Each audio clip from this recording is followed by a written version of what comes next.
I want you to put the word out there that we back up. Understand me? We back up. And welcome back to an episode of the Clear Jets podcast. We're Ben Blessington and Michael Nania. Michael, this is our third post-game victory podcast in a row. This is uncharted territory for us. The Batman voice is not going to have to come out this week, but I sure as hell was screaming from my couch. I have one question for you, Michael. Is this team for real?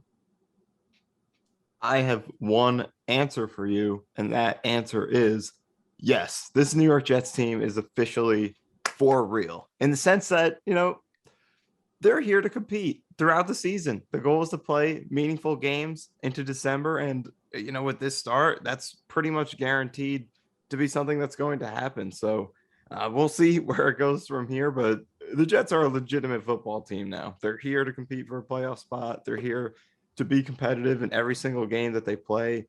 They have a chance to beat. I think at this point, they've proven they could beat pretty much any team, any quarterback, any stadium. Like Zach Wilson's headband when he's at BYU, any team, anytime, any place. The Jets it's crazy. Like I'm looking at the AFC standings right now. The Jets are all alone with the third best record in the conference. And by the time you're listening to this, we'll know the result of the Bills-Chiefs game. If the Bills do lose that one, I think Jets will be in first place. We might know that by the end of the pod. Might know by the end of the podcast. Right now, game's still going on. But either way, the New York Jets, what even needs to be said? It is uncharted territory right now. Well, let's start off here. Clearly was not a perfect game, especially from Zach Wilson and the offense in the first half. And I think the thing that stands out to me about this team is that for the first time since Sanchez and Rex in 2009, 2010, they can win without the quarterback having to carry them. I mean, Zach Wilson had a bad game. Let's just be honest about it. He did what he had to do in the second half for the Jets to win, but he's not the reason they won this game. And it didn't matter. He doesn't have to carry him. This defense balled the fuck out this week. And I'm sure Salah's knowledge of LaFleur's offense certainly helped. But hey, LaFleur certainly knows a ton about Salah's defense. And this team plays with its hair on fire. They hit harder than any team, any defense in the league right now. Every time Breece Hall gets the ball, he's trying to take the defender's soul. They can't tackle him. I mean, how many times have we seen Breece Hall actually get tackled? A lot of times they just blow the play dead because they can't bring him down. This is a team that not only gets better as the game goes on, but it's going to get better as the season goes on. I know this schedule is not easy. They're going to lose more games, but this team is built to win in December with their style of play. And just the fact that they're able to win when Zach doesn't play well is a great thing. It's not great that Zach didn't play great, but hey, neither did the Hall of Fame quarterback on the other side, who's going to have to spend the next 72 hours in an ice bath after the way the Jets treated him today. Let's start with the good. And normally we start with Zach Wilson and talking about his performance. But you know what, Michael? Today the defense deserves a shout out. Let's start with them. The defensive line certainly brought their A game today, but I think it was the secondary that really dominated this one. And that's what we talked about on Friday's podcast, where it was like, hey, these Green Bay receivers, they ain't got shit on these Jets DBs. Man them up, load the box, stop the run, and get after Rodgers. And that's exactly what Saleh/Ulbrich drew up for today. So what did you think about the defense's performance? I mean, the defense was incredible in this game, and there's really no other way to describe it. I mean, you go into Lambeau Field and you face Aaron Rodgers, and I don't care who his receivers are, who's playing O-line, if he's a thumb injury, you don't go into Lambeau Field and give up 3 points going to halftime. You don't go into Lambeau Field and give up 10 points throughout the game. It simply does not happen. This is tied for the fewest points he's ever scored in a regular season game at Lambeau Field, and that was back in 2011, the last time he did it. So, man, it was front to back. It was a great performance, but I think, like you said, it all starts with the coverage in this game, because as good as the pass rush was, even on the plays where they weren't getting home quickly, they were able to get there eventually because Rodgers could not get the football out. Nobody was open. And when he did attempt throws into tight windows, it was the Jets DBs winning the battle every single time, it seemed like. Sauce was incredible at the catch point in this game. Later in the game, there's a deep pass that Eccles came in and was able to break up. And he did give up the touchdown, but still, for him to be able to come in and make that play.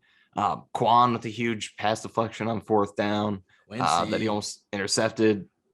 Quincy, are you finally on the Quincy Williams bandwagon? Oh, come on. I'm not. Come I'm on. not riding first class. I'm Oh, riding. come on. I'm still in You're still in coach. the cheap seats, so I'm Yeah, not totally invested, but I'm on board. I is think. that what a Is that okay? bandwagon is? All right, that's fine. I guess so. But you raise a good point about the linebackers because this is the first game I've watched the Jets play under Robert Saleh where it felt like the Robert Saleh 49er defense. And I think, yes, it's the pass rush closing and winning with 4. And yes, the secondary balled out. But the linebacker play this season, and a hell of a lot of credit has to go to Quan Alexander. But also, I think CJ Mosley's put together a good game today. And Quincy Williams, like he brings that juice. So the linebackers, I think, like, look, the DBs and the pass rush will get all the love, but the linebackers are the glue of this defense.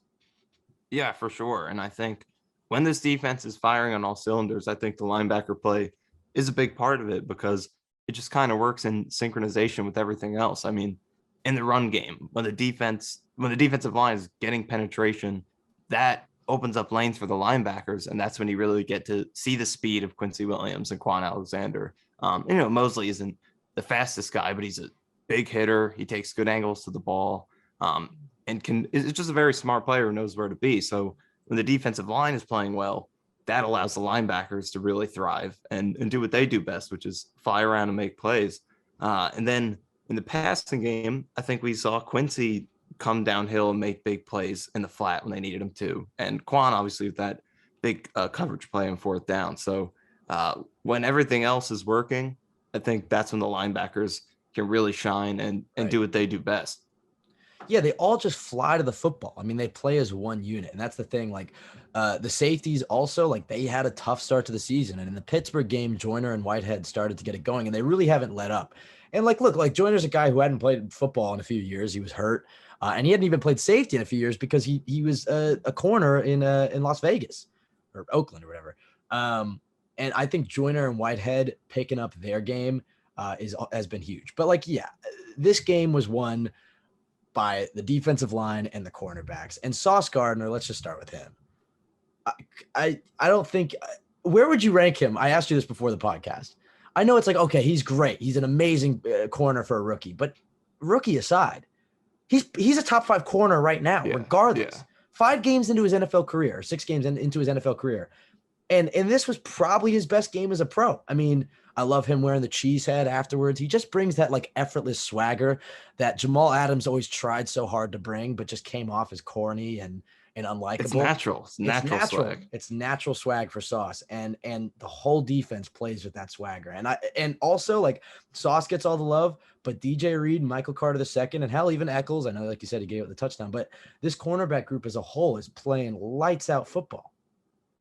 Yeah, for sure. And DJ Reed too. I mean, there's a one completion, which maybe wasn't a completion, but that was a perfect throw by Rodgers. But other than that, I mean, DJ Reed too just doesn't get challenged that often. And when he does, he makes plays on the ball as well. So it's all starting with that secondary and the time that they're buying for that defensive line.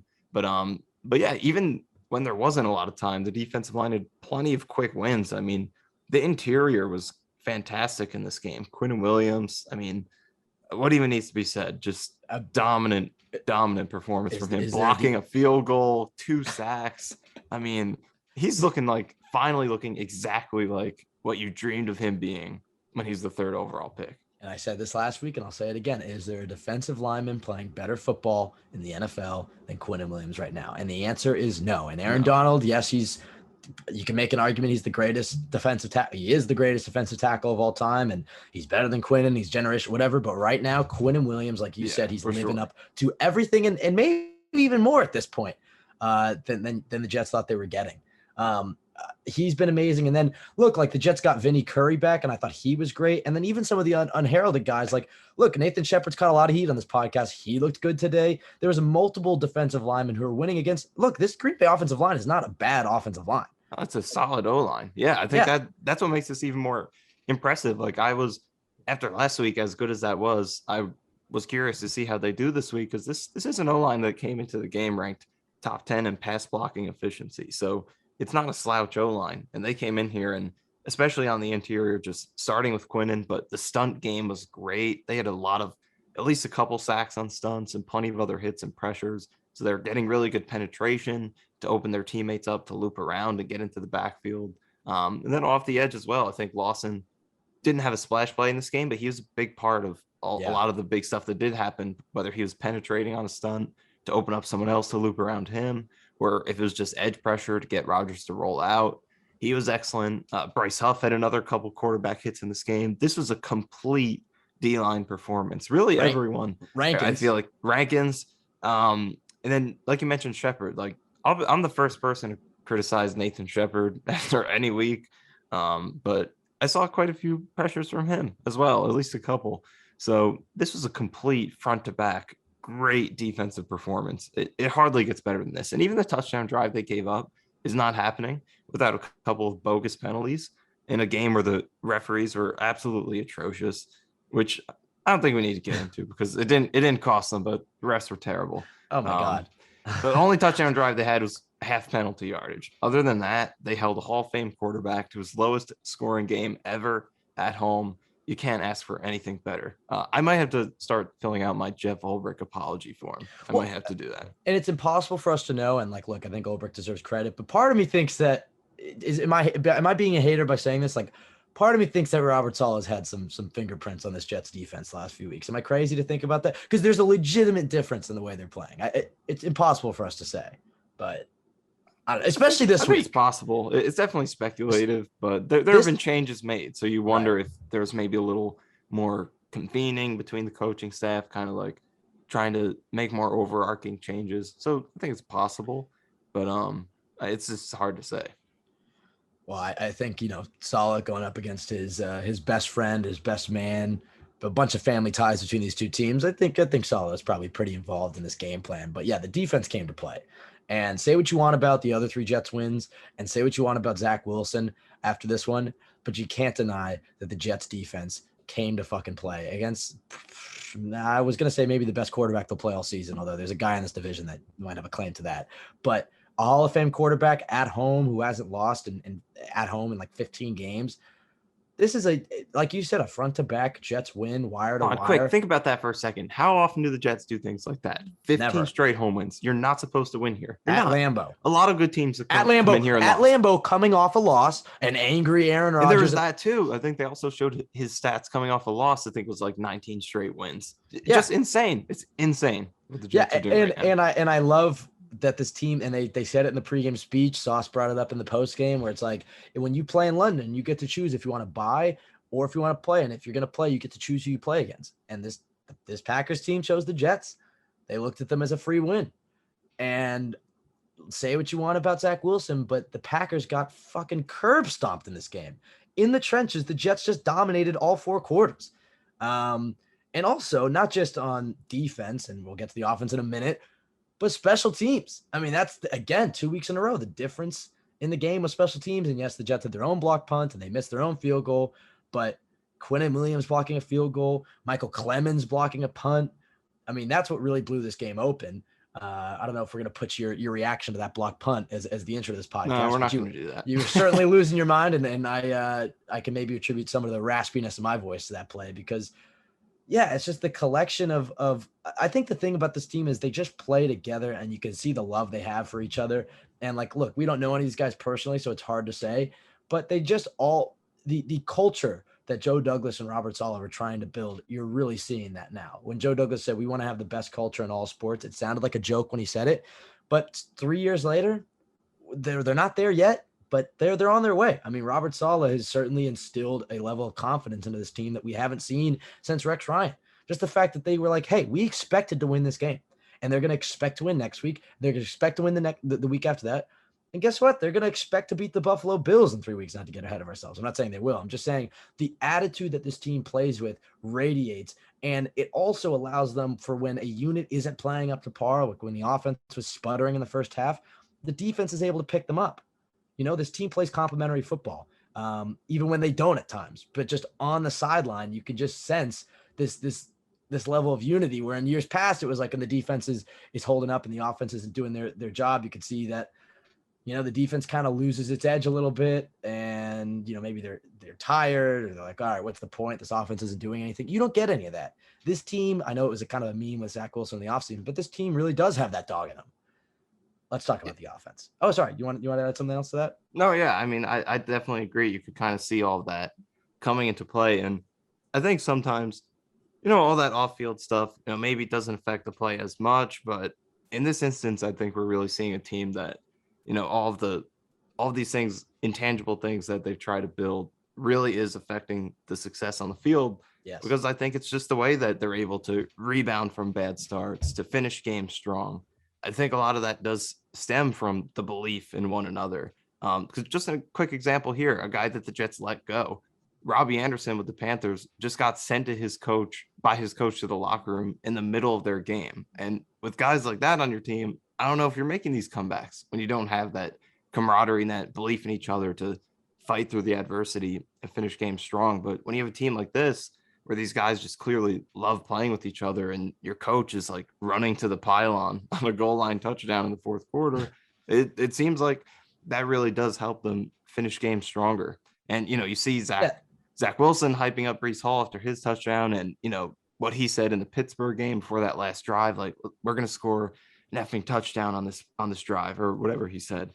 That type of stuff, I think it really does matter when you get it to an extreme degree of camaraderie and just positive energy. And I think they do have that to a very supreme level right now. Well, it's their ability to handle adversity. I think that's a big difference between this team and years past. Is like you said, the while on Jets Twitter, the sky may be falling when things aren't going well. It's not the case on the field. I mean, for me, the sky's falling if one run on first down in the first quarter gets 2 yards.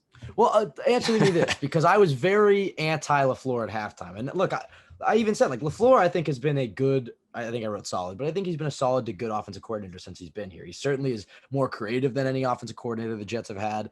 I did not think his first half was good. And Robbie Sabo from Jets X Factor, he was actually going to be on this podcast. The time it didn't really work out. We'll have him on either this week or next week, because he was kind of talking. And I want to get your thoughts on this, because I don't really know how you feel. I think there is an element of that we don't think about as fans, that a lot of what they do in the first half is to set up what they're going to do in the second half. It's not just all adjustments they make at halftime. A lot of times the first half is, the setup punch, jab, jab, jab. And then like they come out in the fourth quarter and they hit him with that overhand right. They come out with the RPO game and they hit him deep to Corey Davis. And they really opened up that run game. But I'm not going to act like I thought the first half was good football. From Michael LaFleur. I really am not. Like, I think it's important to go back and watch the all 22. That'll give us a sense of, okay, how bad was Zach in this game and how bad was LaFleur in this game. But the mismanagement of the 3rd and 1 early in the game and then right before halftime, which ended up giving Green Bay 3 points. Like you said, the Jets defense could have very well shut out Green Bay, because they got 3 points from the Jets had a 3rd and 1. They should have just run it up the middle. They either would have gotten the first down with Breece, or they would have forced Green Bay to burn a timeout. Instead, they try to pass it. They had to settle for a long field goal. They miss it, and Green Bay gets the 3. And then, like you said, they got a touchdown off a drive that was half penalties. But I just don't – I think LaFleur in the second half was outstanding. And in the first half, I didn't really see it. But do you think that I'm wrong there? Do you think that he was trying to set up some stuff in the second half that maybe we didn't really see? Or do you just think that, like, look – give the freaking ball to Breece Hall. Like, I mean, they can't tackle him. Like, what do we have in Zach Wilson rolling left, throwing across his body on 3rd and 1? Like, I don't know. There was too much of that for my liking. But in the second half, certainly Michael LaFleur shined.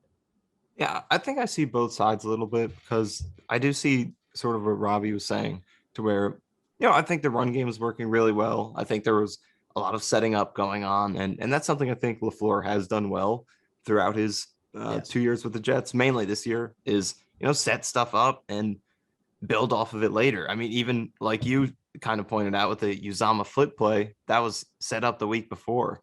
And he had a Uzama tight end screen. So yeah, and a Uzama tight end weeks. Screen in this game, which they've been setting up for so long. So I think he does do that well. And we definitely saw in the second half of this game how the Jets did build on a lot of the things they did in the first half.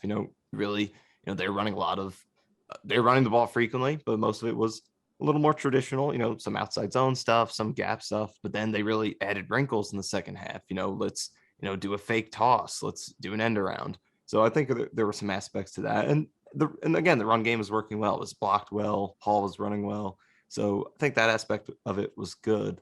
But I do agree with you. I think there were some criticisms in the sense that, the run game was working so well and the pass game was clearly so poor that I think there were some instances where they could have grounded and pounded it a little bit harder, especially in that 1 3rd and 1 play where, when your quarterback's struggling, I don't know if I want him rolling out to his left to try to fit a tight window, 3rd and 1 throw. So yeah, I think they could have relied on it, the run game, a little bit harder. But at the same time, I think Zach didn't have his best game. No. Receivers weren't separating too well, so some of that wasn't on the floor. But I think he could have started leaning into Hall a little bit earlier. Right. Yeah, definitely. I think Breece Hall is legitimately. I don't want to get ahead of myself here, so I'll stop. But I think the Jets definitely have the offensive rookie of the year and the defensive rookie of the year through 6 games so far. We'll see if that continues. I think with Zach, it wasn't good, but as I said, he did what he had to do at the end of in the second half. I mean, that play to Corey Davis, that deep bomb, is really what got them going.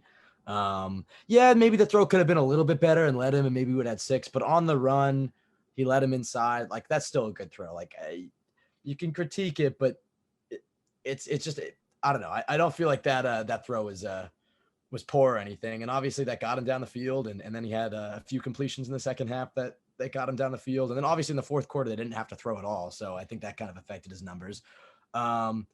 Maybe that you would have liked to see him lay out that block for Breece in the fourth quarter, but I don't really blame him for making a business decision. I think that's the other thing with LaFleur too. Like, I really like LaFleur, but like, there's a few things where, why, when you're up 2 possessions, are you having Zach Wilson as a lead blocker or taking the ball himself on a read option or a QB sneak? Like, why are we giving Zach opportunities to get injured when the game doesn't matter anymore? Like, there's a little stuff like that. And then also like Elijah Moore, complete non-factor this season, which is unacceptable. And I do put that on the floor.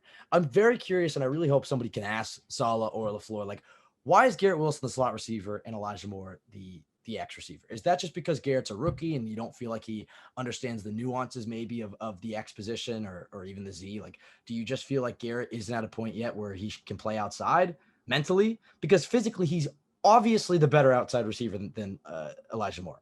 He can high point. His catch radius is better. What Elijah Moore is really good at is his start-stop ability. And you put that over the middle, like, I just feel like there's going to be tons of easy completions. For some reason, they have this thing in their head where the Elijah Moore is an X receiver. And it's like, okay, the MO on Elijah Moore was that he's an amazing slot receiver who has the versatility to be an X, but he's not Tyreek Hill. He doesn't have Tyreek Hill's speed, and you can't win on the outside at that size unless you have that type of speed. Elijah Moore's a damn fast player, but he's a slot receiver. Like, and luckily in the second half, I think you started to get a little bit more of Elijah Moore in the slot. But if you want to get Elijah Moore involved in this game, which you damn well should, because he's still a good player. It's not like he's a bum or something. Put him in the slot. He just doesn't have the physicality to separate on the outside or the speed. What do you think about? I know we were going to talk about Zach for a second, but let's just focus on Elijah Moore here. What the hell are they doing with Elijah Moore? No, at this point, I definitely agree with you. I mean, after last year, I was definitely in the camp that was kind of arguing, he can play in the outside. He's not just a slot receiver, because he did have good moments on the outside last year. But, this season, I think you have Garrett Wilson, a guy who has similar quickness and elusiveness, but you put him on the outside. That's a guy who you trust a lot more to win a jump ball or win a go ball down the sideline than Elijah Moore, who, as much as we love him, I think at this point it's kind of becoming clear that his weakness is going to be that he can't win those contested balls as frequently as other players. It's just a natural limitation of his size. And, he has great hands. Yeah, and that's okay. Like, he has great hands. He does not drop easy passes. Very rarely. And like, which makes him a better slot than he'll make a good contested passes over the middle and stuff like that. But jump balls down the sideline, not really his game. And he's not separating a ton over there either. He did have some wins over the past few weeks that didn't get realized, but maybe the reason those aren't getting capitalized on is the fact that Zach doesn't feel as confident throwing him a go ball versus a taller, bigger, more acrobatic receiver. So I think it could be more optimized by putting Elijah Moore in the slot and letting him get more touches in the open field, use quickness, use his toughness over the middle, and, let Garrett Wilson be a little more explosive on the outside. Because one thing Garrett Wilson is kind of struggling with this season is the number of routes he's running short of the sticks. And I don't know how much of that is him versus, the play call, but most of the time I would think on third down that the routes are called to the sticks and it's on the receiver to get there, but he hasn't shown a great feel for that. And that's kind of a slot ability. The slot is a chain moving position. It's about, playing the sticks more so than explosiveness. And he hasn't really done a great job of that. But you put him outside and let him use his acrobatic catch ability and all that. I think he could definitely be a lot more consistent, because he also hasn't been extremely productive the past couple of weeks. So I do think a little bit of a role reversal between those two would be good. And that's not even to say like Garrett Wilson's always on the sideline, Elijah Moore's always in the slot. There's always going to be that interchangeability, but I think Moore should lean into the slot more frequently, and then Wilson should be leaning into that X role, like you said. Yeah, sorry, I didn't mean to cut you off there, but like Garrett Wilson, I think maybe the thing that is limiting his game right now is that he's had some easy drops. And that to me like isn't as concerning, because I still think he has a great catch radius. He's made crazy catches. That is one of those things where you can see him make legitimate improvement on that the longer his NFL career goes. But it's like put him outside. Like I'd love to see Garrett Wilson run a go ball. Like why do we not get that? Like we know he has that separation ability. You're telling how many corners in this league want to go one-on-one with Garrett Wilson on a 9 route? Like seriously, versus one-on-one with Elijah Moore on a go route. Like it just, I don't know. So that to me, like, is a little bit of on the floor in my opinion. And I'm not trying to be like anti-floor. I'm just trying to explain like, I think he had a great second half, but there's still some issues on the floor. Like, let's not act like he's been perfect. But certainly in the second half, much, much, much better. And that creativity, like, you certainly saw that on the Braxton Berrios end around that they scored on. You saw that on the Breece Hall play, which was supposed to be a pitch back to Garrett Wilson, who supposedly was going to throw it deep to Braxton Berrios. I think let's start with Breece Hall, though. The Breece chants, they're getting louder. You can hear him on the road. Hear him on the road. You can hear him audibly. We finally have one of those players, which is great. I've always wanted one where you could just, hear the what's another example? Like Moose, they do that. Luke Kuechly was a big one with the Panthers. Yeah, they go like Luke or whatever. Like we've never had that. Finally, we have somebody like that. And I tend to stay away from buying Jets jerseys, but Breece Hall, man. I mean, I can't decide if I should go with the Sauce or the Breece Hall jersey. Which one are you leaning towards right now? Probably Hall, because I have a few different single digits. I kind of want another double digit. I'm probably the only person with that thought process. Yeah, probably. Are you going to go with the real thing, or are you going to order it off one of those websites? Got to go the cheap route. Oh, come on. Well, that is true. They charge like $150 for a shirt. Yeah. Which is ridiculous. But Breece Hall, man, I mean, once they finally just started giving him the ball, and he literally has gotten better every single week. It's unbelievable the improvement that you've seen from him, from the player that he looked like week 1 to now. Every single week you've just seen him improve. It's like he's in Madden or something, and he's just adding skill points. Because his start-stop ability, you talk about on that one touchdown run where he could have pitched to Garrett Wilson. You and I are watching it. His hips are literally facing the sideline, and he's just able to explode off that left foot, plant, and cut upfield, and then that stiff arm at the 10-yard line. He's just such a tough, physical runner, 225 pounds a man, and when he gets going, he gets going. He's just a bowling ball that they can't bring down. And I love his versatility in the pass game. I think that the way that the Jets are using Breece Hall, like here's something that you can say that to Michael LaFleur's credit, has been awesome. I love the way that they utilize both him and Carter on some of those swing passes, those over orbit motion, putting Hall at H-back, the end arounds. Like I love how creative they're getting. And I also love that, hey, Michael Carter got a big run because he's kind of become the forgotten man a little bit, but Michael Carter's still a damn good running back in his own right. So what did you think about Breece Hall's performance in this one? I mean, another rookie of the week belt coming to Florham Park. Yeah, I mean, he's gonna be on the ballot, and Jets fans are gonna come through. So I think the biggest thing for me is how rapid his improvement has been, because you remember the first couple of weeks of the season when he was still contributing, making plays, running the ball efficiently. He wasn't totally dominating the touches yet, and I think part of that was because of something Robert Saleh said. I believe it was after the Browns game when, he said he could get north and south a little bit more. And that's what they were trying to work on with him. A little bit less east-west sometimes, put your foot in the ground, get upfield. And the Breece Hall we're seeing now could not be more night and day different than the Breece Hall that in that Browns game missed that enormous hole to cut up the field for a potential touchdown. I mean, the touchdown he had in this game is, like you said, that was supposed to be a toss back to Garrett Wilson for a passing play. And not only did he improvise and take that on his own, but the reason he did that is because his eyes were down the field looking north-south.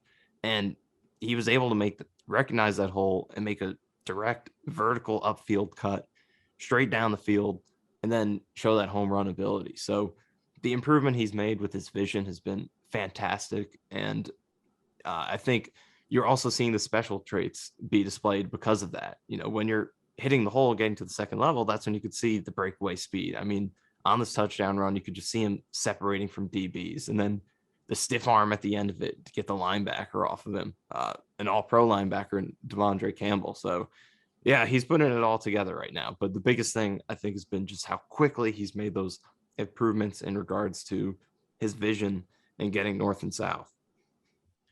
I think that the other thing that you see from Brees that excites me, and I said this a little earlier in the podcast, like when the games get cold, when we hit that December, November football, defenders are not going to want to tackle Brees Hall. And that's the thing with this Jets team, man, is just like they wear you out. They break your will.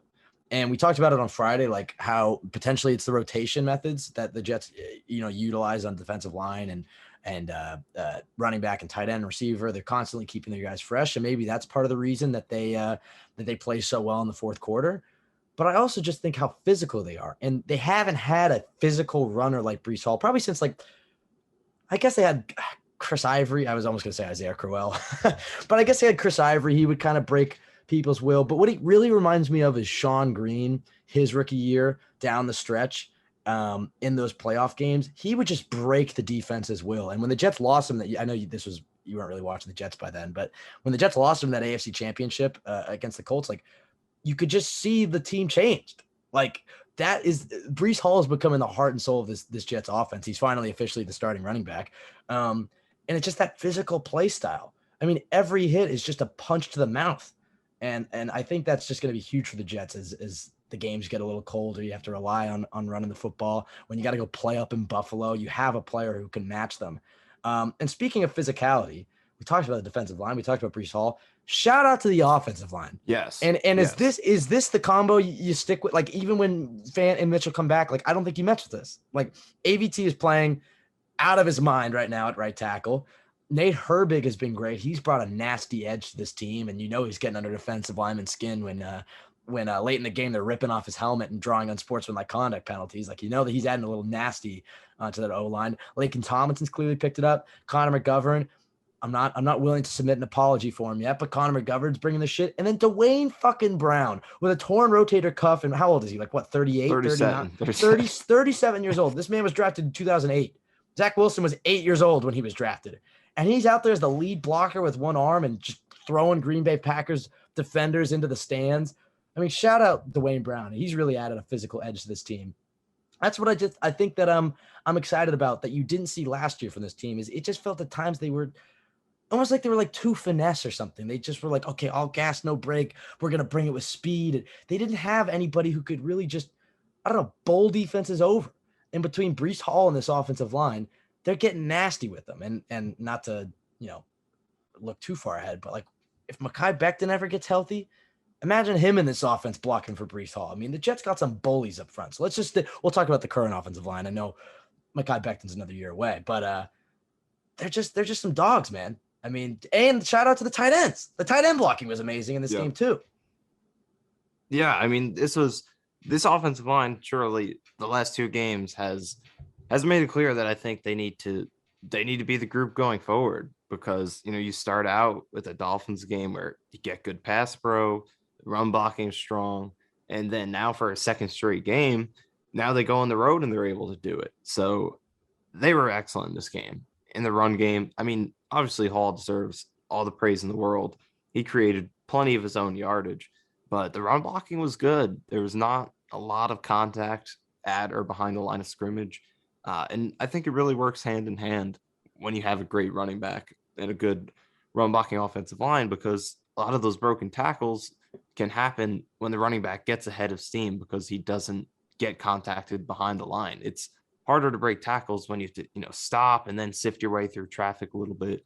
But as long as the offensive line could get you that one hole to just allow you to get through the line of scrimmage, that's when you could build up that momentum and have some more head of steam going into your stiff arm, into your truck, whatever it is, and then start to get some more yardage after contact that way.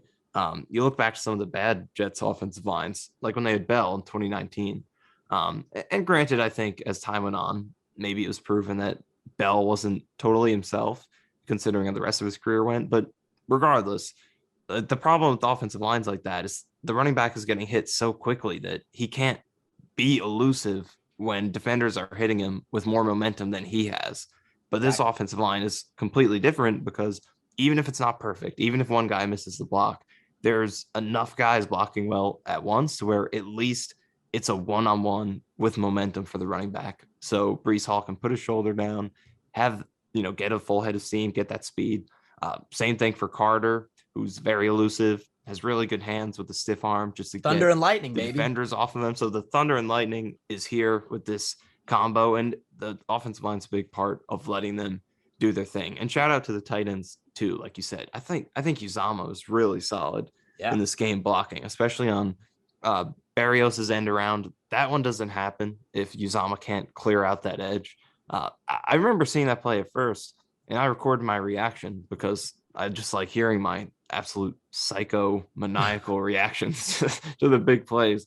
But I recorded my reaction. I was like, oh no, they're all over that. But then Uzama just clears out the edge defender, and then all of a sudden a lane is there. So I liked Uzama's blocking in this game, in addition to the couple of catches he made. Yeah, and also shout out to Corey Davis for his blocking too. I know he doesn't get enough credit for that either. And we said that to him after the game last week, and he was like, I love that shit. Yeah. I just love the mentality of this team, man. They're just so physical. I'm sure he appreciated that. Like, so many people are just like shoving things in his face, trying to get an autograph. And he's like, oh, here's this guy talking about my run block. Well, and not just his run blocking too.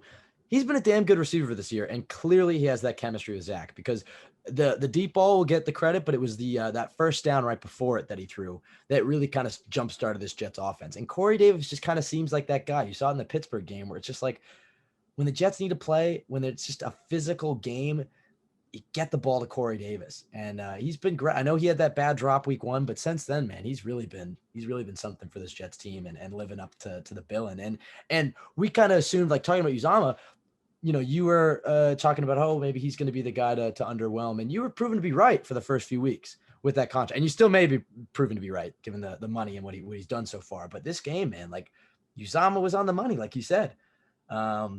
Just an all-around great game from the defense for 4 quarters. The offense didn't really get it going until the second half. But hey, Michael, we're a fourth quarter team. It doesn't matter. If the defense can just keep it close, that fourth quarter comes around, the Jets offense is going to wake up and put a nail in the coffin. Let's talk about Zach, though.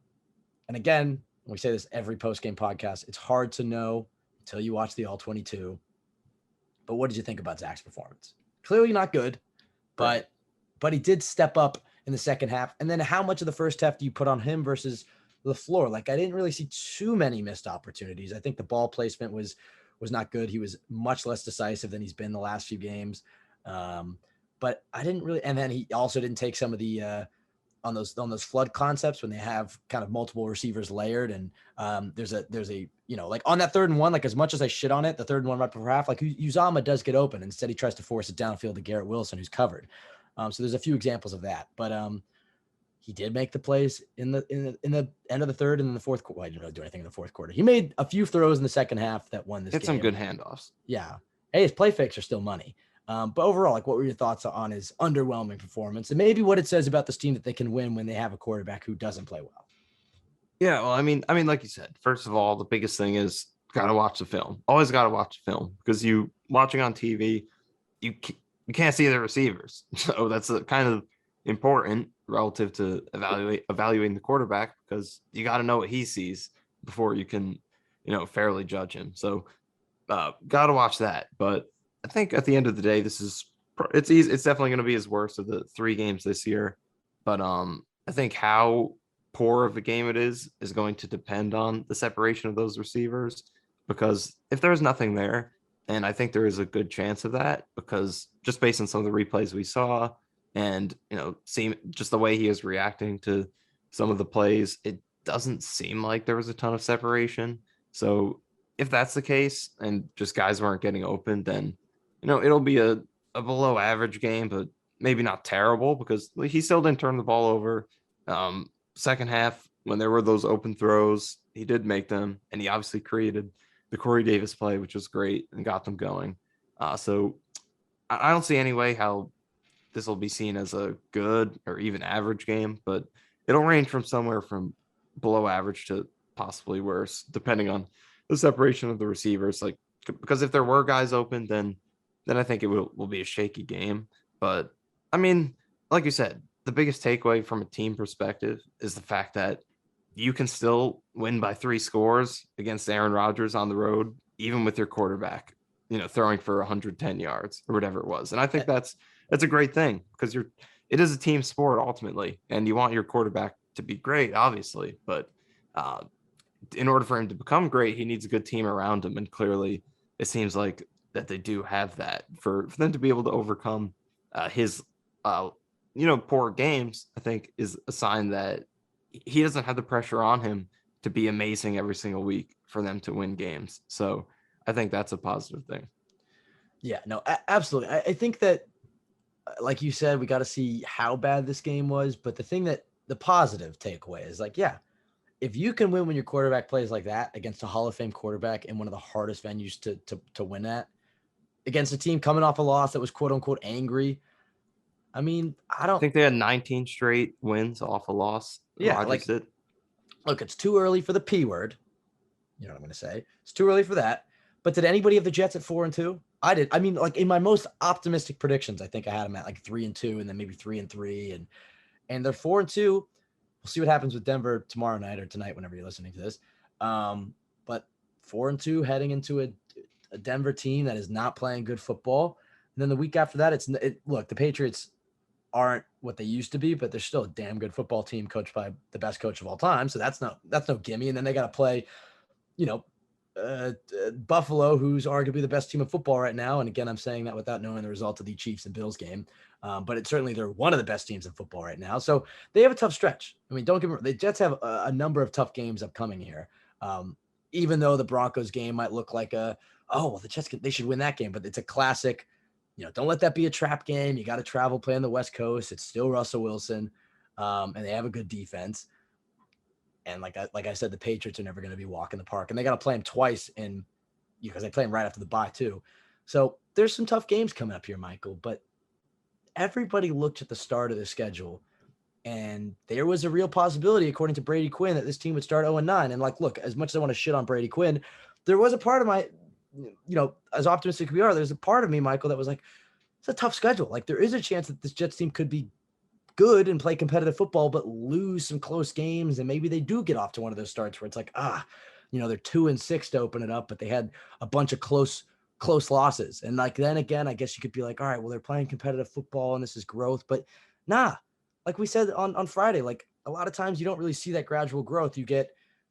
You just get the jump. When it clicks, it clicks. And it does seem like it's clicking for this Jets team right now. So look, I don't want to get too far ahead of ourselves, but just in terms of what this start means for this team, I mean, how does it affect your outlook on the team? Because you had a great point going into the game.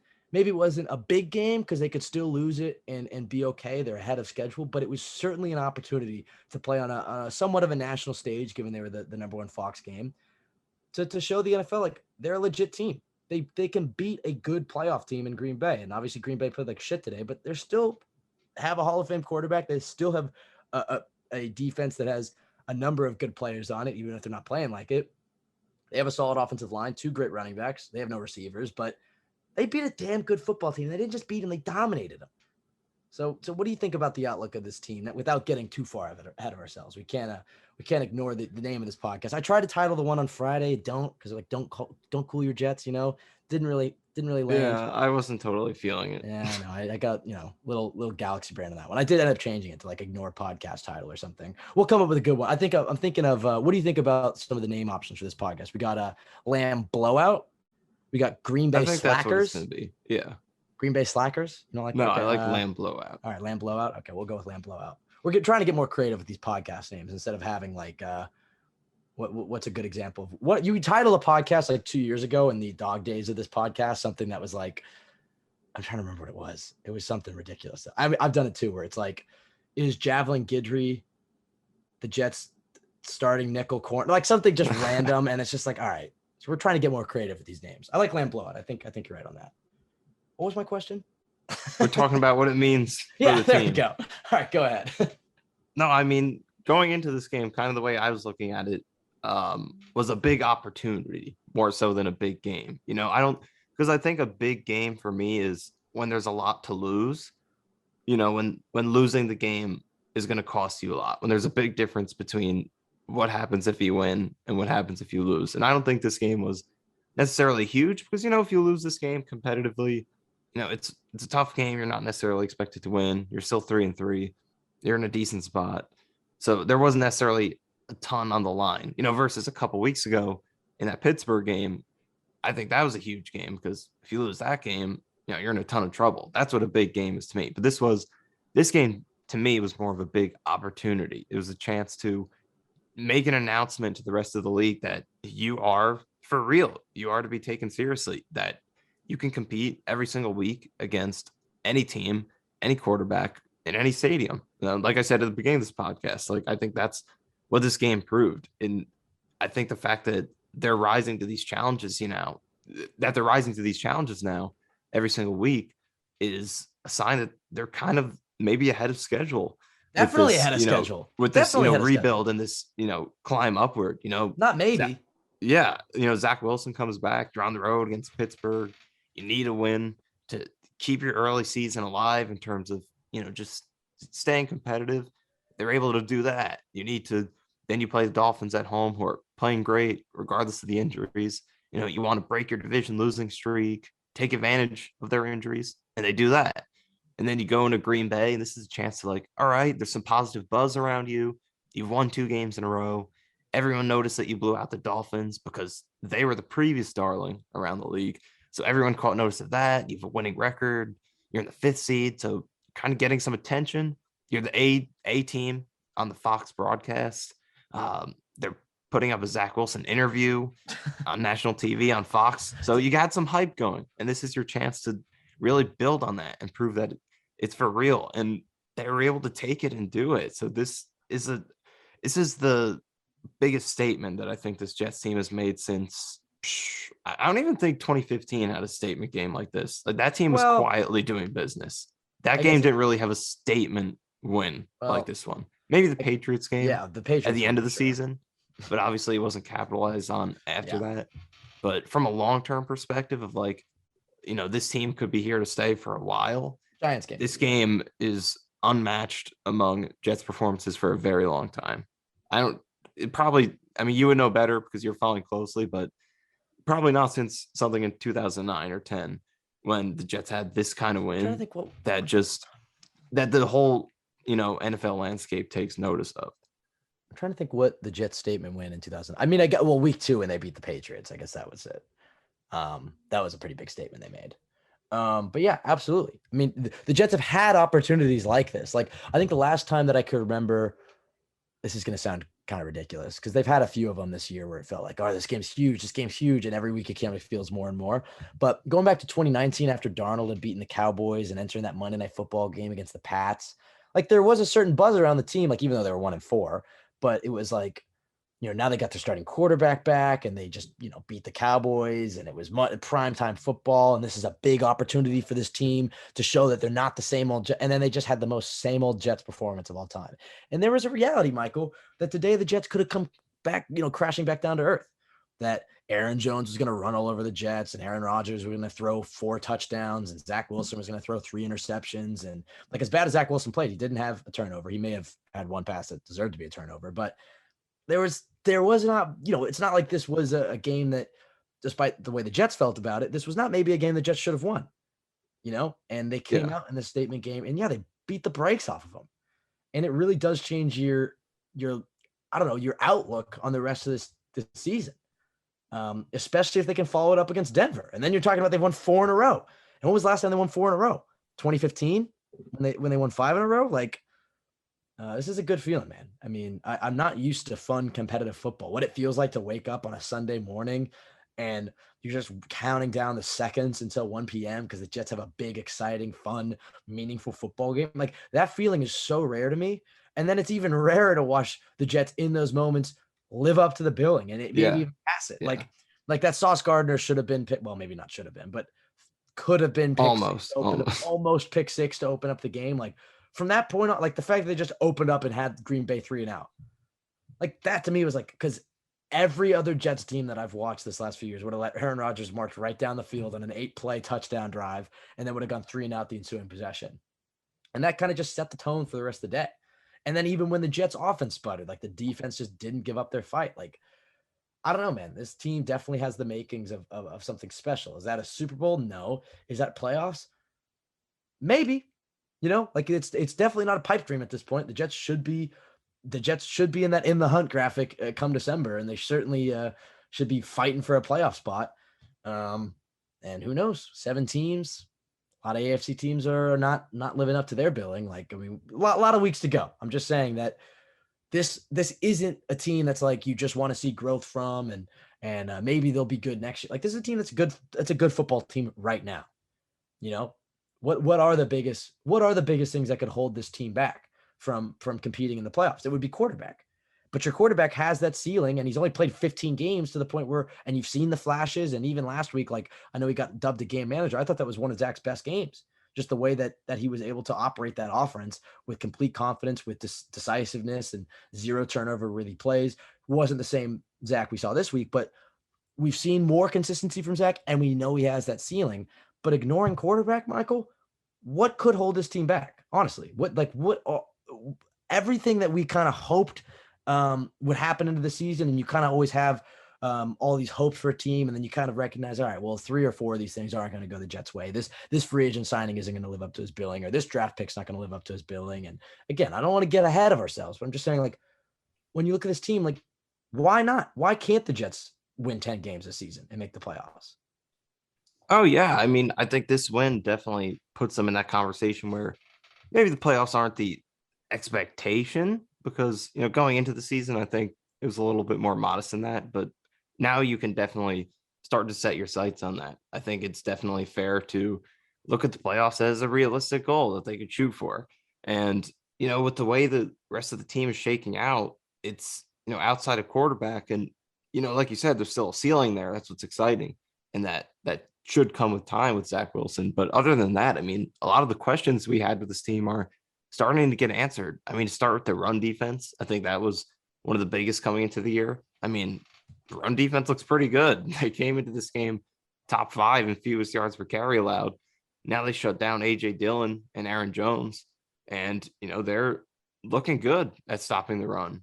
Then the safety duo, which was an issue early in the season, they're starting to put it together. The offensive line, all the issues they've dealt with, they're starting to put it together. So none of these things are guaranteed to last because of 2 games. We'll see if all those things I just mentioned can be maintained, but a lot of things are clicking right now. A lot of things that were supposed to be issues are turning into, if not strengths, at least things that are not problematic. And then a lot of the things that were supposed to be strengths are turning into even bigger strengths than you expected.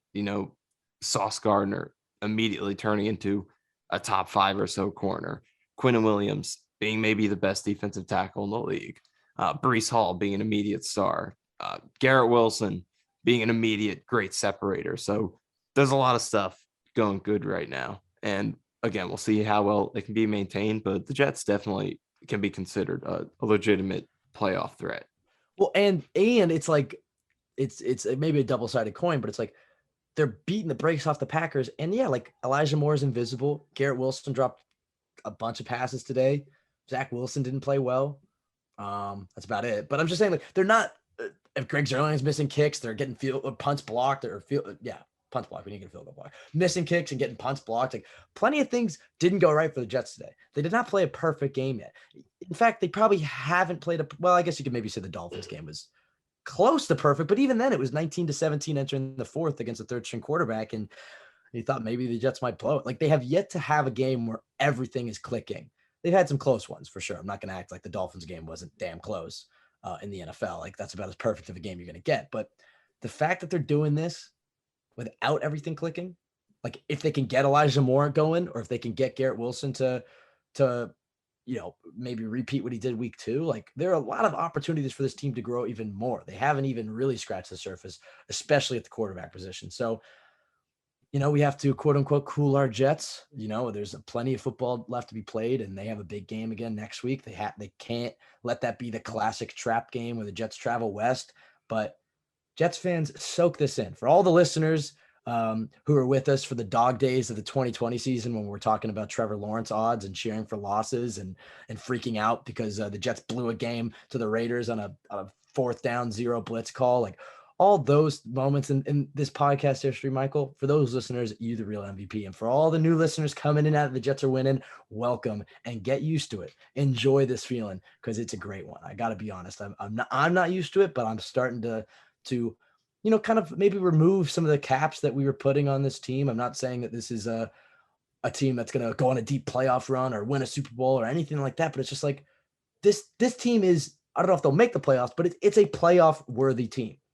They have the talent to do it. And that's right. That's some a good exciting label. stuff. Yeah. So that's some exciting stuff. So they got to continue to prove it week in and week out until, we're scarred as a fan base. So any sort of optimism we are, weary of, but man, it feels damn good to be a Jets fan right now. So soak it all in. Michael, before we get out of here, anything else you want to add? Anything? Well, I guess we just witnessed this. All of you already know this, but the Bills did just finish off the win over the Chiefs. So the Jets will not move into first place in the AFC East, but they are tied for the AFC's second best record with the Chiefs. So that is not a bad place to be in. And the only team that's undefeated on the road.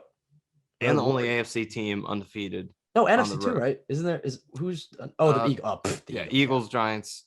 Eagles, Giants, Cowboys still undefeated. Also the Cardinals, actually, but it's AFC. All right, my bad.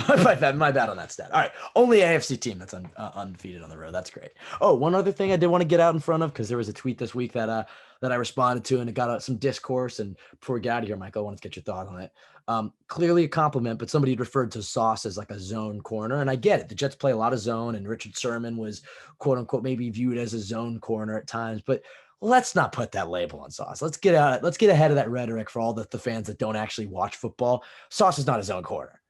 Like, he's a damn good zone corner, but he's a damn good man corner. You can put him on tight ends. I mean, Sauce is the complete package. So let's remove that label of Sauce as being a zone corner. Look, the fact that he's getting Richard Sherman comps 6 games into his NFL career is amazing, but he's not a zone corner. He is a true can do it all corner. And the fact that he's playing this good of football 6 games in his career, Michael, look out. The Jets have somebody extremely special on their roster, and a guy who could maybe even be considered the best corner in football. I don't want to get ahead of myself, but a year or two, and like, he certainly has that ceiling to the point where 2nd year Sauce, 3rd year Sauce, you're viewing as the best corner in football. Am I crazy to say that? No, I agree. And I think that's a good distinction to make, because I don't know. I feel like there's a stigma against cornerbacks in this scheme where it's like, oh, they just play zone, they don't man up or whatever. But it's like, I mean, yeah, he does do that pretty frequently. I mean, that's kind of their MO. They keep their corners on one side. They plays plenty of man, though. Good amount of zone, but he plays plenty of man. And when he does, he locks down. I mean, it's not a bad thing that he's not necessarily, 2009 Revis on an island 24/7. That's just not how the Jets play. I don't think many teams in the NFL play that way anymore. But when he does have to do it, he's coming through. There aren't a lot of, I don't know if there's any corner in the league right now that can match his reel of just lockdown pass breakups in huge spots where more often than not, the receiver is supposed to catch the ball. Like when the play he made in this game where he, had outside leverage on a crossing route, against a receiver who's inside of him, that's supposed to be a free catch. That's not supposed to be, there's not supposed to be any chance that's getting contested. But for him to have the speed and the length to get in there and contest that ball and get his hand in and deflect it's purely insane. It's really not supposed to be done. And that's something he does so well. He just has such a good, I don't know, I guess accuracy is the best word. He just puts his hand in the perfect spot when that ball comes in, straight through the receiver's hands, punches the ball right out. He has such a good feel for it. So, man, he is awesome right now. Yeah, I think his ability, his late punch out ability in those, like his ability to break up passes at the last second and just time that punch is elite. Like, you can just say that already. It's elite. and his hips for that size are elite. I mean, he really is. He was a special prospect. I think you and I were like, oh, well, they take a corner. They kind of talk about, oh, well, we can, basically put anybody at corner and still win. You're proving that that's not necessarily true. Good cornerback play can make a hell of a lot of difference. And I'm so glad that the Jets went and took the best player on their board and didn't kind of buy into okay, well, we got to build up the trenches first and then we can get corners. It's like the trenches were built up enough, but I think there was some momentum maybe. And look, Kayvon had a game-winning strip sack of Lamar today, and the Giants are doing well. I kind of wish the Giants weren't doing as well, so the Jets would get some more buzz. But both New York teams playing well at the same time. I'm not going to complain. The Giants can win all these games if the Jets keep winning games. I have to say that the Giants schedule, you go look at it, they might start the season like 9-1. They play the worst teams over the next few weeks. So I guess we're going to keep hearing about the Giants, and let's just hope the Jets keep up. And who knows, maybe we'll I won't say it. I was going to make a joke about a Super Bowl, but Subway Series Super Bowl, but I guess we're far away from that. No, nothing. You're not going to give me anything on that. Nothing? No laughs? Okay. Fine. We'll get out of here. You can follow us at Silence from the peanut gallery. Yeah. All right. I will be honest. I wasn't totally paying attention. I was, you know what I was doing? I was looking at the standings, just marveling at the Jets being in second place in the AFC. They should have been first in the AFC East, though. Damn it. I wish that happened. Whatever. Still, though, I mean, the Jets are tied with the Chiefs with the second best record in the AFC. Let that sink in. Let it sink in. That's some great stuff. All right. Follow us at TYJ Pod on Twitter. Follow Michael at Mike_Nania. Go to Jets X Factor for the best place to go for Jets content. I mean, now that the Jets are winning, why wouldn't you go? I mean, I can't wait to go see all the articles and film breakdowns on the site this week. Please rate, review, subscribe on iTunes if you're able to. It helps out the pod a ton. Subscribe to Jets X Factor YouTube. I think that's it. I think we covered everything. Michael, last thoughts? Anything? White and black, we're sticking with that forever now, other than the all black games. I guess so. I mean, I don't know if I believe that we need our lucky pants in order to win. I feel like that's maybe we do. That's fear, Michael. We don't need our fucking lucky pants. We'll win regardless. But yeah, I guess don't mess with the juju. Is it Zach Wilson or is it the pants? I don't know. Certainly wasn't Zach Wilson today, so maybe it was the pants. I think it is the pants. They'll definitely wear white on black next week. They'll go all black against the Patriots, and then that Bills game. Depending on what happens. Imagine they don't wear white and black next week and they lose. There's going to be a riot. No, they'll wear white on black. They're going to keep it going. Yeah, they're definitely going to wear it. Then they'll wear black on black against the Pats. If they win the next two, then they'll probably go back to white on black at home against the Bills. Even against the Bills, you think they'll do it? Yeah, if they win the next two, if they do that, then they might not wear green all year because there are 3 home games left after the Bills, and there are two of those are all black. That just leaves the Lions as their last chance to wear it at home. Yeah, I think. What did you think of this uniform matchup? We're at this point of the podcast where if you don't care about uniforms, you can tune out. All right, everyone's closing out right now. All right, I know you're just about to close it, but hold on, we got some riveting stuff to say about uniforms. So take your mouse off that X. You know what? I have your thumb over. Don't slide up and close the Spotify app or Apple, whatever you're listening on. We got some tremendous uniforms. You want to hear my take on on why the Jets? I was thinking about this. I was like, why wouldn't they have gone with the 80s logo? And granted, I do think those throwbacks are coming next year, and I think that there's a real good chance that will be the Jets logo after the 2023 season when they can change it for the 2024 season. But I realized, Michael, the reason they didn't go with the 80s logo, even though everybody wanted it, is because it doesn't say New York on it. That's the reason. The Jets just want, and I get it. Like, look, especially as the NFL is trying to expand internationally, like the reason the Yankees hat is worn by people who don't even watch baseball in other countries is because it got that New York on it. And so I get it. I honestly don't even mind it on the jersey. I like the jerseys. Just make the 80s logo, the helmet logo, for the love of God. It's so easy. If you want to fit in a little NY into the plane or something, okay, fine. But it just dawned on me that that's the reason that they didn't go with the 80s logo. They just wanted to make the New York more prevalent. It reeks of some insecurity about not being a New York team, but whatever. It's okay. Yeah, I think that's true. But they could still make it the word, just the helmet logo, like the word mark. Yeah, exactly. You can make it the 80s logo is the helmet, and then you can have the logo have New York in it with the 80s. I don't know. All right, we've reached that point of the podcast where it's time for us to go. Wait, but what did you think of the uni matchup? I think the white on black looks good in overcast weather like it did today. Like I didn't think it actually looked all that great against Miami. I mean, I think it looked solid, but like it looks good in overcast, gray, that kind of weather. So I liked it. But then the Packers uniforms are just, I don't know, kind of ugly. The Packers just have ugly uniforms in my opinion. They just have one, and so they're classic uniforms. But like green and yellow to me is just like kind of a gross combo. But whatever, maybe that's an unpopular opinion. All right, let's get out of here, Michael. Wait, I think no, let's talk about it a little bit more. Let's bask in Jesus this win. Christ. Let's bask in this win. All right, fine. Go ahead. Well, we had the 2-hour podcast on. I'm not trying to get out of here because I'm trying to short. We had a lot of mentions. Where it was like, what's wrong with the long podcast? I'm just saying, what else? All right, Michael, if you have any other topics you want to throw out, we've already done the plugs, Michael. It's unnatural to go dive back into the game. And we have a game. We're changing the podcast game. Yeah, we do the plugs in the middle of the podcast, and then we'll just end it abruptly. I'll just hit end recording in the middle of your next sentence. I'm just kidding. I won't do that. But I do think after we watch the All-22 on that podcast that comes out Friday, we'll have a lot more. Like those podcasts can be really long because you can spend time breaking down the previous game after you watch the All-22 and then previewing the next one. These post-game pods recorded right after. I mean, we haven't seen the All-22, so the talking points aren't necessarily all there. If you have any topics you want to throw out there, Michael, I'm free to handle them. You know what I think we should do at some point for the listener? I think we need to do a live Twitter Spaces so the fans can ask you some questions. You know, I think that would be a good little wrinkle to the pod. What do you think about that? Are you down for a Twitter Spaces at some point? And would the people want it? Maybe. I don't know. I've never been a huge fan of those. What about a YouTube live stream then? Not to breach on Joe Blue's territory. Possibly. I don't know. We'll have to see. But I just want to throw out a couple of AFC ranks for the Jets right now. All right, let's bask. So obviously they got the second best win percentage. Okay. They're 4-2. They're 667, tied with the Chiefs. Best road record, 3-0. Yep.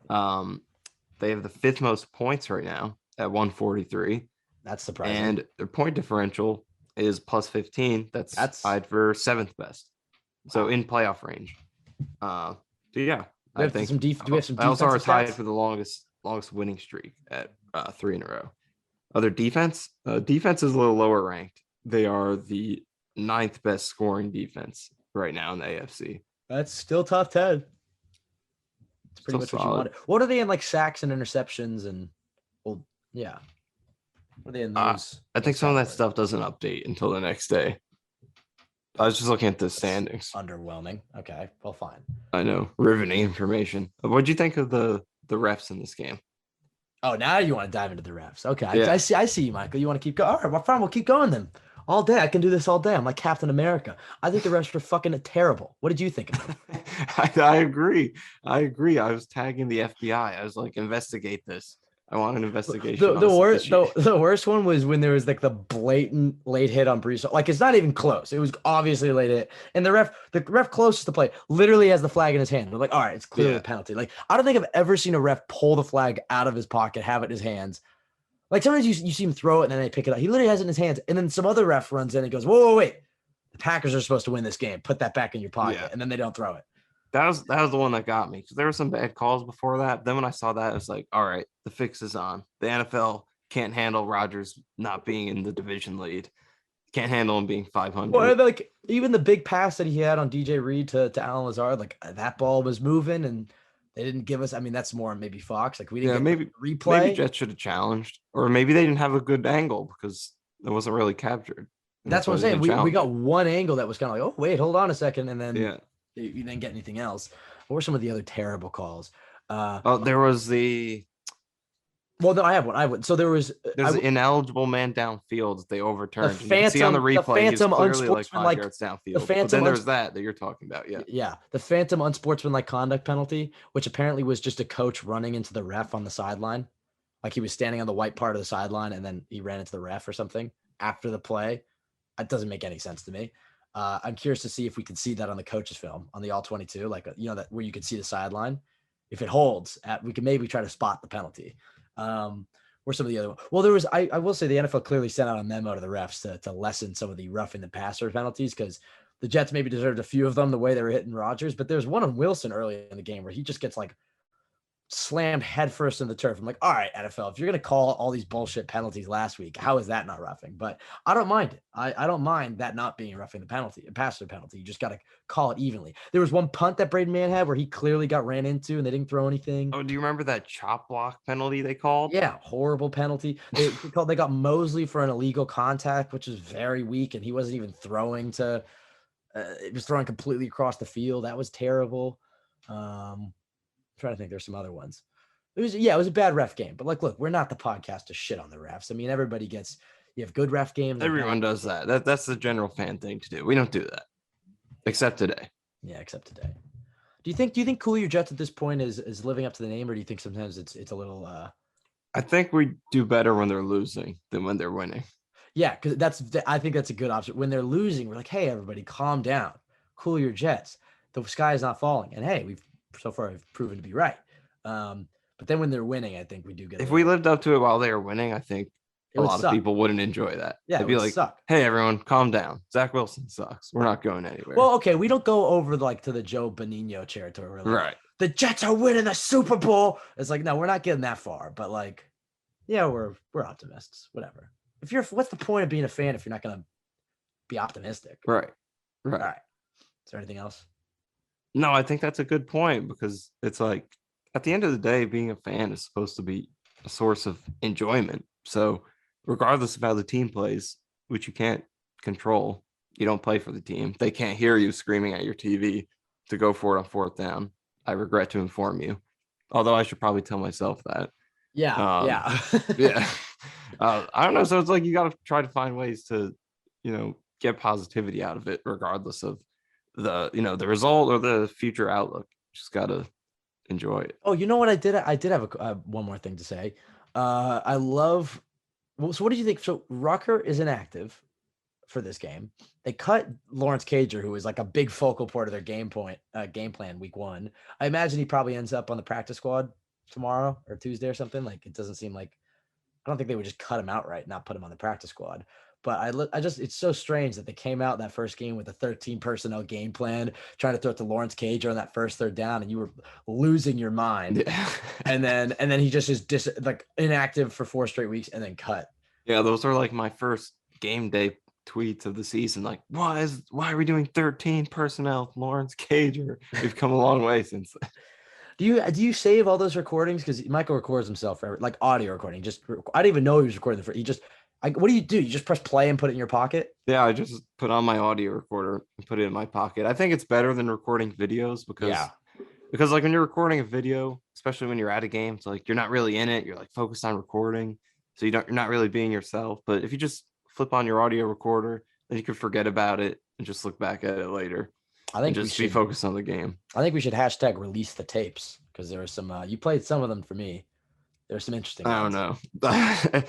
I think it would destroy my reputation as a measured analyst. Nobody thinks that. No, I'm just kidding. Yeah, you have a. That's true. I'm not a measured analyst. No, you are. I think you actually are kind of the rational. I'm the one who's a little off the hinges. But during the games, though, Michael, you do turn into a different person. It's kind of funny. There was one I played for you before, and you were like, "That is not healthy." Yeah. Yeah, that is not healthy at all. Well, you know what? But if they keep winning, though, I mean, it's not sustainable the way that we're watching games, but if they keep winning, it's the greatest high on earth. I go to a different octave when the Jets make a good play. I'm just like, octave? What did you call it? Octave? Did I say octave? You did. Do you know the other word? You know the other word that's always bothered me? That I actually kind of like the way you say it. It almost sounds like a British way of saying it. Okay. You say like egregious instead of egregious. I have some weird ones. I definitely mispronounced some. I said I had a one. I think sometimes I'd say that right most of the time. Sometimes I might mess that up. I feel like I say egregious. I think I said something a few weeks ago. It was like cacophony. I guess my pronunciation of egregious is egregious. Exactly. I totally misused the word cacophony on the pod 2 weeks ago, and then I had I used to say archetype instead of archetype, or I still mess it. Is it archetype or archetype? I used to say pronunciation a lot. We should just do this for the rest of the pod. People are like, we want these 3-hour podcasts. It's like, all right, well, Michael and I don't have that much to say. We do on the Friday pods. The Friday pods we can go on. All right, I think that's it. Is there anything else? Vinny Curry balling out? All right, we're done. All right, we're done. Tweet us your thoughts. Will Parks is great. Wait, no, special teams. I want to talk about special teams a little bit. All right, go ahead. Yeah. I mean, Brant Boyer running a stunt to get a blocked punt. Rhyme was not intended there, but nevertheless, Brant Boyer is an absolute genius. Michael Clemens with the length to get the block. Philly Will picks it up and scores. Clemens is such a monster. I don't think I knew who scored it until because I had run out of the room. I was screaming. And I looked back at the TV and saw who it was. I liked when we went to the game last week. Philly Will was in the parking lot, and I was like, "Philly Will, I see you!" And he gave me a nice wave. That's cool. I liked shouting out the unheralded players. Although our guy Grant Herman's got cut this week. At least he'll always remember when he got shouted out at that Dolphins game and his last ever NFL game. That could be a memorable moment for him. All right, that's it. We're done. Thank you to everybody for listening. Bask in the glory this week. We will be back on Friday. We'll make the pod as long as possible. Shout out to all the Jets fans that went out to Lambeau. We travel well, and I'm so excited to see what if they beat the Broncos, I'm so excited to see what that Patriots game will be like. Michael, you might have to come up for it. We might have to have a third CYJ in-person podcast this year. We'll see. We'll see what happens. But we'll be back on Friday. I'm getting the urge to come back up. We'll be back on Friday. Big mega pod again. We'll be breaking down the Packers game after the All-22 and then previewing the Broncos one. But Michael, you and I, time to get out of here. I'm going to go to Dumpling Man and wait in line for an hour. That was what we did last week, and Michael started ripping out on the Should podcast. we endorse the Dumpling Man or Dumpling Man is great. The service, not great, but the dumplings themselves in East Village. Hopefully they don't listen to this podcast. I very much doubt they listen to this podcast, Michael. All right, let's get out of here. Everybody, thank you for listening. Have a great week. Go Jets.